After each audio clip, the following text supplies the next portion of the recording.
What is going on, guys? Jacob Ardoti here, back for another vlog, and today what we're going to be doing is installing a Panhard bar on my buddy Oscar's GT500. So we have it right here. We actually did this on my car and learned a lot because there was just a bunch of little issues that we had. But today we're going to be installing his RTR Panhard bar, and we're probably going to also do a carbon side skirt. I have one, but this one is a little bit wider. So basically, let's just hop into it and start to put the car on jacks. I'm sure you guys have seen the GT500 before, but this is Oscar's GT500.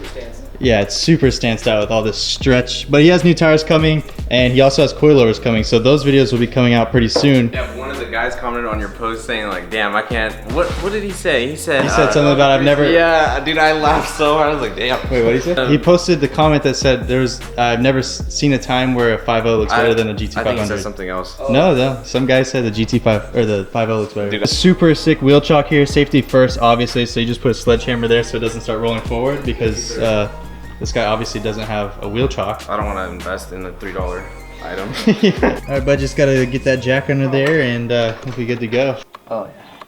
Oh yeah. Okay, bud. Going a little quick here. Yeah, you could have slowed it down just a little smidgen there. All right, so right there we have the jack stand's max height under the axles, and that should be all good to go for doing the Panhard bar. That's gonna be replaced with a thicker one that's nice and adjustable, so that way the body lines up on the wheels. If you want this to sit flush with the bumper, I think this was supposed to go to the end here, but this mud flap's preventing you from doing that. Like right there. It's stopping like right here when it's supposed to be right here. Take off the mud flap. Yeah. Figure it out. There's just a little bit of an issue there with the carbon mud flaps and the carbon side splitters, which we're also installing. So it just looks like alignment issues and stuff like that, but we should be able to get that, and I'll show you guys all those steps as we go ahead and start doing that. So this is the part Oscar's putting on, and this is the RTR Panhard bar. So basically you just spin this right here in the middle and lock it in with these, and this will allow the body and the wheel to basically, the body will sit on top of the chassis like this, and you can adjust it so that way the wheels pokes are basically exactly the same. And at the very end, you just throw on this little RTR sticker so everyone knows you're freaking ready to rock, and you're basically a drift car like Von Gittin Jr. Right here where Oscar's touching, that's an 18 mil, and you're going to take one off right there, and then there'll be a matching one on the other side. And with those two, it should just drop on down, and we'll get to the other Panhard bar. All right. That's what I'm talking about. Let's go, baby. Now we have this one up here, which you guys can see right there. Same thing, so he's just gonna use the DeWalt and knock it out. Nope, still too wide. You gotta be kidding me. Hey, here's a wrench. Do it yourself. How about you go fuck yourself? There you go. So more of the story is make sure you know which way it loosens. Dude, I'm so bad about that. Now that this one is out, we're gonna go ahead and just try to yank it down, I guess. Oh, that one's out. Oh, how do we get this side out? Oh yeah, there you go. Now you're thinking. Oh, yep. There you go, buddy.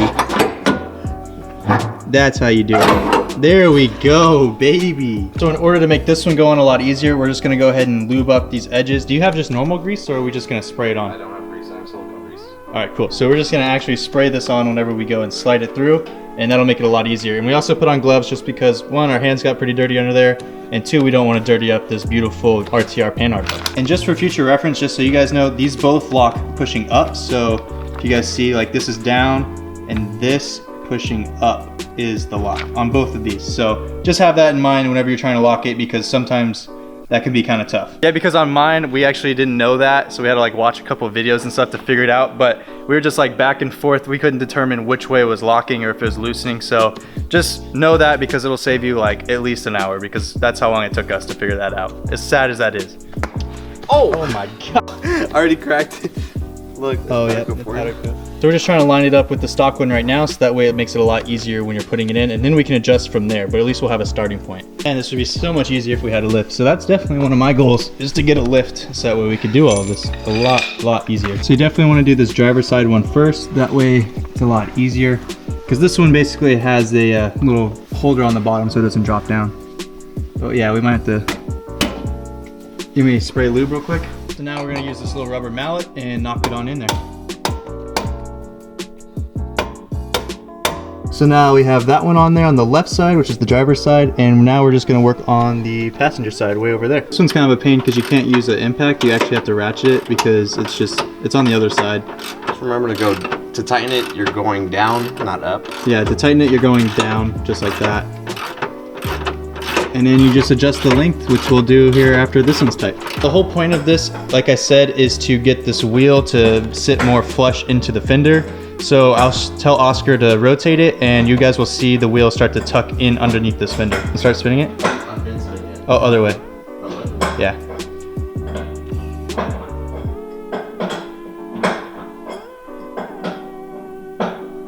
Keep going a lot.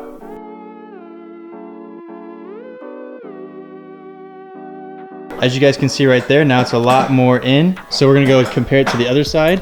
And this side's looking almost the same. I would say, give me 1 second, I'm gonna go back and forth a couple times. I would say just a little bit more, maybe like 1 turn. Another method to do this would be to hang a string from here and then measure the distance from the tire out.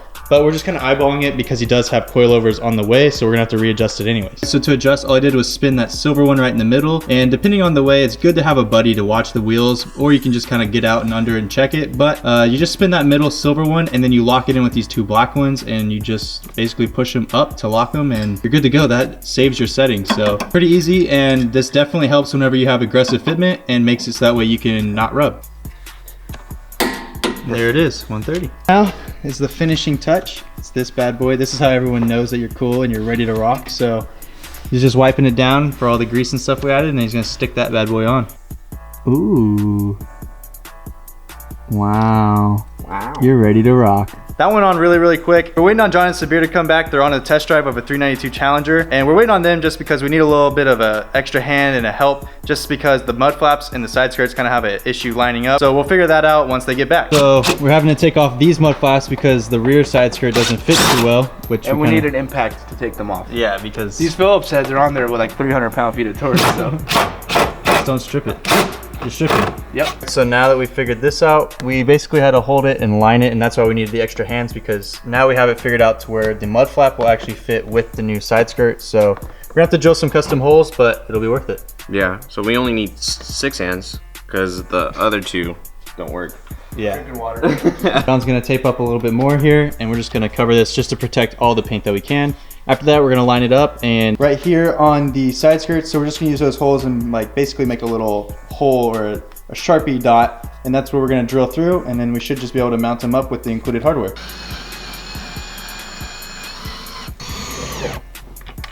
Butter, like butter.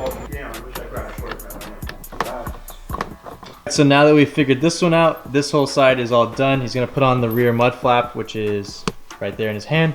And then this side will be all buttoned up, and we'll just do the other side, and I'll show you guys what that looks like when we're all done. I think it's pretty even, dude. I nailed it. I'm pretty good now.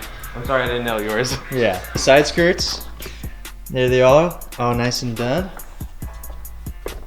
I'd say they look pretty good. They're a little bit wider than mine. His mud flaps are wider, and then this side skirt's actually a little bit wider too. So the next step is he's got to get the front side skirt right there, and then he'll have pretty much all carbon, except for the front lip. I really don't want to get it because this driveway sucks. Yeah, your driveway's pretty steep. Until you get bags, maybe. Bags? Bags? What are you, 6? So everything turned out really good on Oscar's car. We definitely learned a lot from doing the Panhard bar on my car, and also like nailing the alignment of it. So we got that done first try. The carbon had a little bit of a fitment issue, but we got that done too. You just had to drill like a couple different holes and just be smart about how you're mounting it, and that works just fine. But I'm gonna go ahead and wrap this video up right here. So if you guys enjoyed, please comment, like, subscribe, and I'll catch you guys next time.